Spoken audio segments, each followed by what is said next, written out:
Shalom dan damai sejahtera di dalam Tuhan kita Yesus Kristus.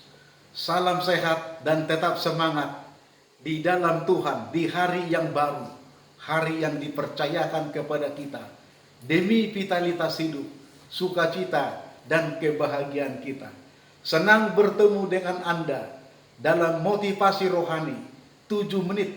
Ada waktu yang baik membangun hubungan dan persahabatan dengan Tuhan, supaya pekerjaan kita, usaha kita, bisnis kita, pekerjaan dan tugas-tugas kita, dan apa saja yang kita lakukan, bentuk pelayanan akan berhasil dan membawa kita hidup di dalam sukacita, ketenangan, kedamaian, dan kebahagiaan bersama dengan Tuhan dan bersama dengan umat manusia. Saudaraku, firman Tuhan mengatakan di dalam Roma pasal 1 ayat 16 dan 17. Sebab aku mempunyai keyakinan yang kokoh di dalam Injil. Karena Injil adalah kekuatan Allah yang menyelamatkan setiap orang percaya dari segala suku, bangsa dan kaum di muka bumi ini. Dan orang benar akan hidup oleh iman.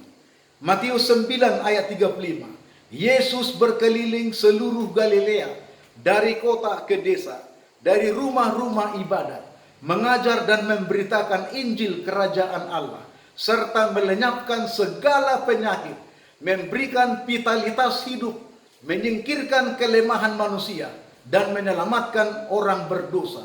Hidupnya disucikan, dosa-dosanya diampuni. Inilah Injil yang menjadi satu kekuatan sorga bagi dunia kita yang berdosa ini. Injil adalah kekuatan Allah untuk menobatkan orang berdosa dan diperdamaikan kembali dengan Allah.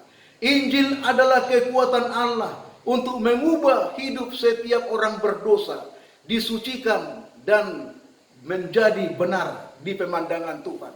Injil akan membawa penyembuhan dan pemulihan bagi semua orang yang sakit dan para pendosa untuk diubahkan, dipulihkan sesuai dengan peta ilahi.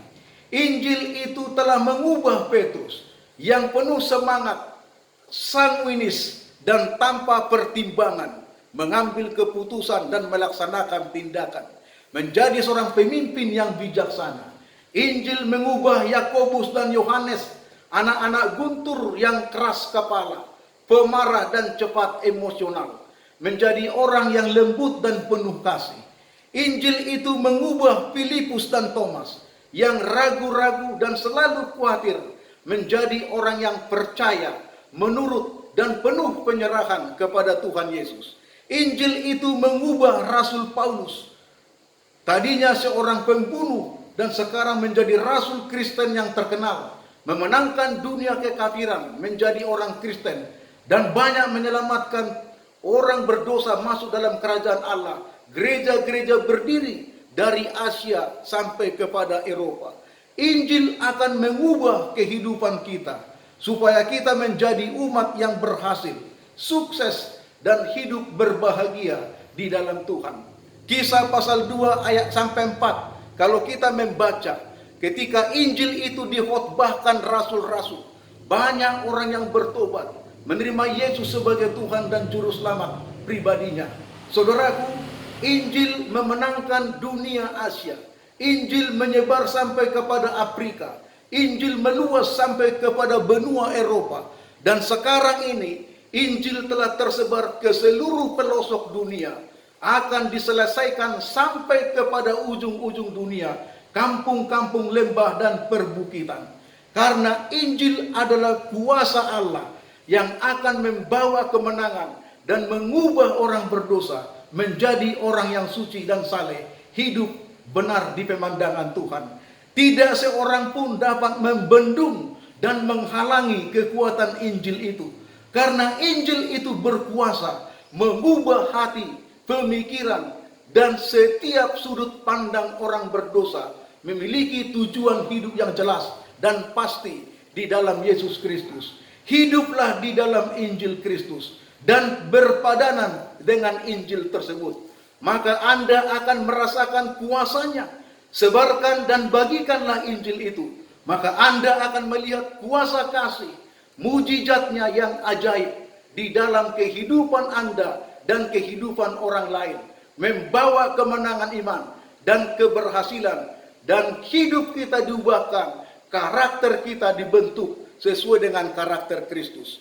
1 Korintus 1 ayat 17, Rasul Paulus menekankan, sebab Kristus mengutus aku bukan untuk membaptis, tetapi memberitakan Injil, bukan dengan hikmat manusia dan kepintaran serta perkataan manusia, tetapi dengan kasih, pengampunan, dan pengorbanan Kristus, supaya salib Kristus tidak sia-sia. Injil mampu membawa kita ke dalam sorga yang Tuhan sediakan bagi kita. Saya mengundang Anda hari ini untuk tetap berjalan bersama dengan Kristus dan menghidupkan Injil itu. Adalah tanggung jawab kita semua untuk membagikan Injil keselamatan kepada semua orang dengan kasih, belas kasihan, simpati, pengampunan, dan pengorbanan. Saya mengundang Anda untuk menyebarkan kasih, pengampunan, dan pengorbanan Kristus agar banyak orang yang diselamatkan. Karena Injil adalah satu kuasa yang menobatkan dan mengampuni orang berdosa. Injil adalah kekuatan Allah untuk menyelamatkan semua orang. Injil adalah manifestasi yang dinamis dari kuasa sorga di dalam penyucian kehidupan dan kesalehan rohani kita.